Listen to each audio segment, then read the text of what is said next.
When I first got here, I had no idea what to expect.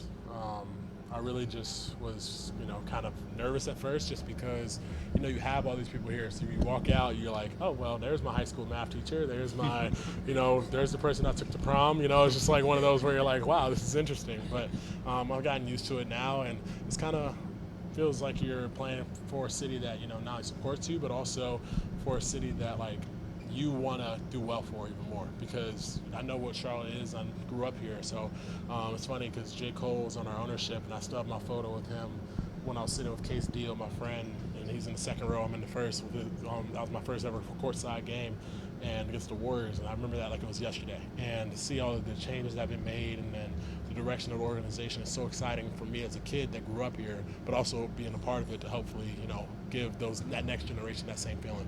Is there a lot of pressure there, like to be in the hometown, to be in front of all the people? But there's also got to be gratitude too. Like everybody in your city wants to be playing for that team. It's mainly gratitude. Yeah. That pressure, I feel like only happens if you allow it to. I always say that pressure either breaks you or it makes you mold to something greater. And I feel like that's what it's always trying to do for me. So I'm trying to keep that, consistent. Is that right now we're in that transition phase where it's like we have a chance to do something special and continue to build on what we've started here in the organization with Charles, with Jeff, Rick Snall, and the ownership, and Gabe Plotkin. And if we can just continue in the building blocks that we have, and I think they said we're in phase 2, I think we're making good progress. When the Hornets hired Charles, I think the Celtics were still pretty early in the playoff run. Mm-hmm. What was that like trying to get to know him, or him just communicating with you guys while he was still coaching the Celtics? Yeah, I kind of had a relationship with Charles before because we went to Basketball Without Borders 2 years prior. So I'd known him from that and his family, so that was really cool. So when he got the job, I texted him immediately. I was like, excited to spend this time with you. We always talked about you coaching me, and I thought it was going to be in Milwaukee and that you would go to Boston, and I thought I was going to be in Boston, and I'm not in Boston anymore, and now it's in Charlotte. So it's really, really cool to have him here. And I know that the first thing that we talked about was just getting guys together. And that's part of the reason why the group went and saw them play that finals game, just to be able to have that, look to see what it takes, and also to spend that time with one another to get there one day. And Mark, myself, Brandon went, and then even before that, we had a group chat with Melo, myself, and everybody else trying to just communicate. And then Charles has done a great job, even when he was in the playoffs. He did an actual job being with the Celtics, but also checking in on us, making sure we're doing our thing, making sure we're prepared for this upcoming year, and giving us tidbits on what he wants and expects. What's the coaching style like for him? How he talks to you guys, game plans, like all that stuff? I would say it's interesting because you would think that like you have one or the other. It's not passive aggressive. It's not super aggressive. It's not. I feel like it's like a unique style because he does a good job of being direct, while also being understanding that there might be times where you need to pick someone up rather than bully them or tear them down. So I feel like he has that good feel of understanding. Like he plays. Same way he played on the court, same way he coaches, like with passion, with care, and I think that he really genuinely cares about every single person on his team and wants them to be successful. So it's really, really nice to be around them. Have you connected with Jason or any of these guys leading up to this game? Any trash talk ahead of it? No, we talked last night just because I was going to invite them over to my house, but I told them I sat a date night with my girl, so let's just say that trumps them. But D. White, Russ, I talked to JT after the game and stuff like that. I tried not to bother them before these games. Same way, I don't think they try and bother me. And then after we play, we'll talk a lot. We might hang out tonight just because we have a back-to-back. It's a unique situation. And they don't stay the night on Saturday. So after it's a nice game, maybe. And then Saturday, we'll just dap up and go our separate ways. Great. The three you hit at Houston, was that your first dagger?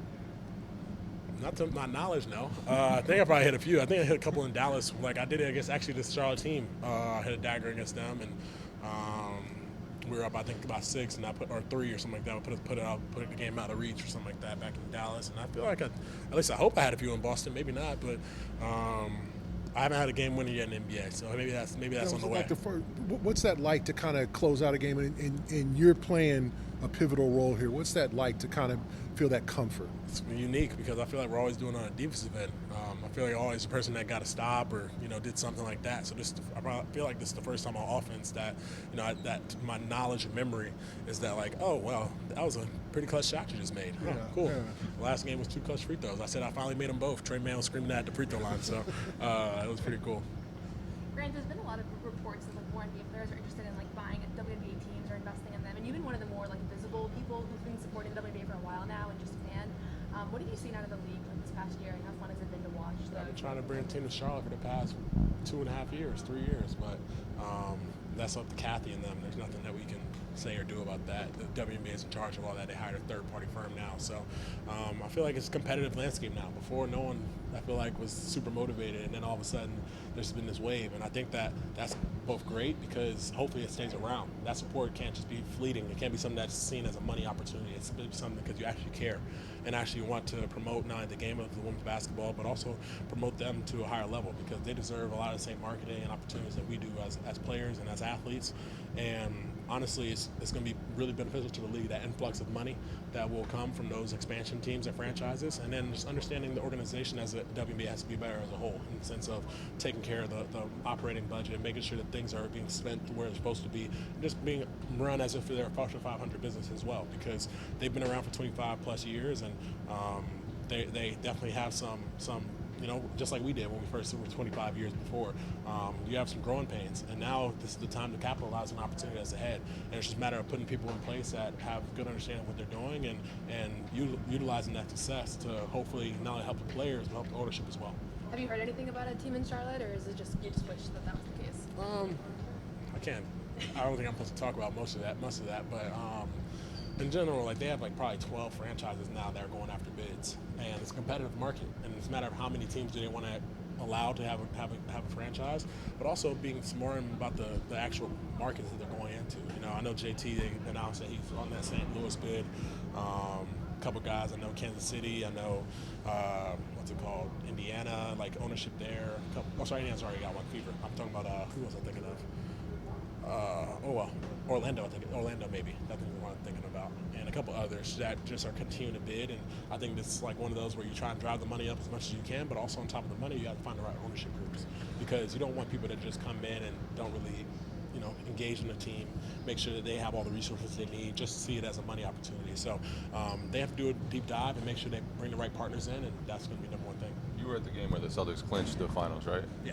So what was that like for you, seeing all your former teammates celebrate that, enjoy it, but also probably a part of you was like, man, I was here a year ago.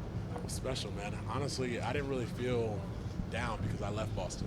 It's one of those where if I had gotten traded out of there or like there was some bad blood or something like that, like it would have been different. But I was excited for those guys because we didn't get it done those 2 years before, and I was fortunate to be able to witness when they got it done and see the smile on JT's face, JB's face, Al's face. That's the one person that I wanted the most for. I loved Eric and those guys, but Al, man, that's my vet. Him and Blake Griffin were huge for me in that last year in Boston, just keeping my mind and mental space in a good spot. And I'll always be thankful for him and his family. So that was just a special, unique opportunity to be there, and it was pretty cool to witness. Just both teams competing and seeing both guys, whether it's Luka in that group and then JT in this group, compete at a high level.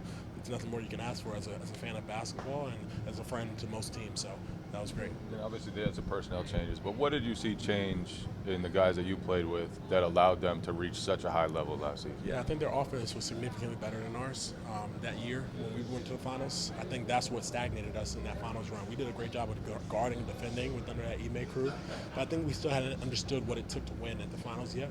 And you saw with that team, they just played a little more freely. They played with a little more of a pass, more so than isolation. I think that we did at that final series against the Warriors.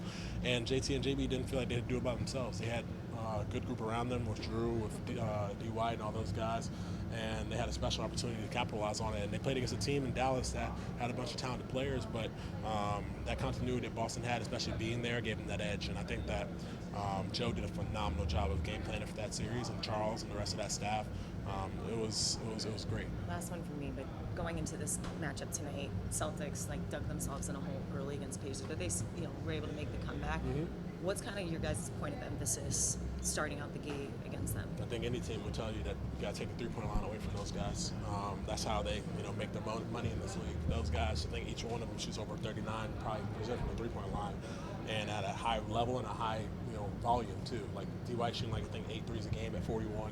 GT at 12 threes a game, or 14, whatever it is, at 40. So you got to take those three-point line away because that's how they want to play. They want to get those threes up, and they know analytically that's how they compete, and then they're going to just try not to foul them too, because the way that team beats you is putting you on the foul line, slowing the game down, and then when they get on that 12-0 run, it's because they hit 4 wide open threes because you didn't decided to take a lapse on defense. So, and then defensively, you know, they're going to switch everything. They're going to be physical. They have a good crew out there in terms of rotation wise, where they can get. They go to double big now on 13. So it'll be interesting. I'm excited to see compete against those guys because Al probably isn't playing tonight. He'll play tomorrow. That's how they do it back to backs. But I miss playing against those guys. How do you feel about that debate going on right now about the threes in the game? Like, are there too many? Does there need to be some adjustment to the rules, all that sort of thing? Well, my thing is, why would you adjust the rules when players are getting better? You know, and I think it makes it harder for guys to defend. The thing about the defensive, they're allowing more physicality now. I don't know if people can realize that from the fan perspective, but you look at this past season, like year before, there was a lot more foul calls. I think earlier in the season, like certain teams have gotten favored in a way. Like I got like Trae Young, Jimmy, those guys that kind of draw those fouls that shoot 18 free throws a game. But that's part of the beginning of the regular season. That's going to happen. So, but otherwise, you see how physical these games have been. Whether it's Toronto games, whether it's Orlando games, whether it's you watch these Celtics play, they don't really get called for many fouls. So I think the physicality's been up, especially on ball pressure. You see people picking up full court that we haven't seen in 5 years other than playoffs. So, and that's been happening since game one. So I think that's where we have to be more mindful on the defensive end, is being more physical from the start, not letting guys get to the three-point line, and that's where switching and these things, like these schemes, become more emphasis. So I don't think there needs to be a rule change. I think teams need to, but one, get better at shooting threes and improve their own standing, and then two, get better and have some people, personnel out there that can take away the three-point line. Thank you. Thanks, Graham. Thank you, sir.